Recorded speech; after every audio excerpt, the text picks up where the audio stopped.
First question ఏంటంటే నాకు అంటే ఒక ఇద్దరు ముగ్గురు చేశారు. భయ్యా అసలు జిమ్‌కి వెళ్తే ఏమొస్తది? అసల వర్కౌట్ చేస్తే ఏమొస్తది? కండలు పెరిగిద్ది. కండలు పెరిగి ఏం చేస్తావు? ఎవరిని కొడతావు? ఎవరిని కొట్టాలా? నీ డైట్ మెయింటైన్ చేయడం వల్ల వీటి వల్ల ఏం చేస్తావు? ఏమొస్తది? అనేది చాలామంది డౌట్ అనమాట ఇది. తెలియక చాలామంది డౌట్ అనమాట. ఫస్ట్ క్వశ్చన్ వచ్చేసి ఫస్ట్ ఆన్సర్ వచ్చేసి చెప్తా విను.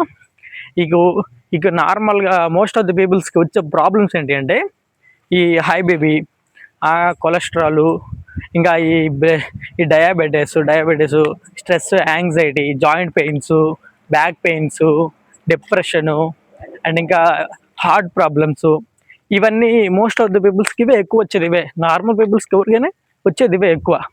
అవి ఎందుకు వస్తాయి చెప్తా విను. ఈ సెడెంటరీ లైఫ్ స్టైల్ అండ్ ఈ జాబ్స్, సిట్టింగ్ జాబ్స్ అండ్ ఇంకా జంక్ ఫుడ్స్, నో ఎక్సర్సైజ్ చేయకుండా ఇంట్లో కూర్చోవడం, ఎక్సర్సైజ్ చేయకుండా ఉండడం అండ్ ఇంకా జంక్ ఫుడ్ తింటా కరెక్ట్గా ప్రాపర్గా డైలీ లైఫ్ స్టైల్ కరెక్ట్గా లేకుండా ఎట్లా పడితే ఉండడం వల్ల, ఏ పడితే తినడం వల్ల ఇవి వస్తాయి అన్నమాట. ఇప్పుడు నువ్వు ప్రాపర్గా డైట్ మెయింటైన్ చేస్తూ డైలీ 1 hour ఎక్సర్సైజ్ చేస్తే నీకు ఏమేమి జరుగుతుందో చెప్తా విను. నువ్వు ఫస్ట్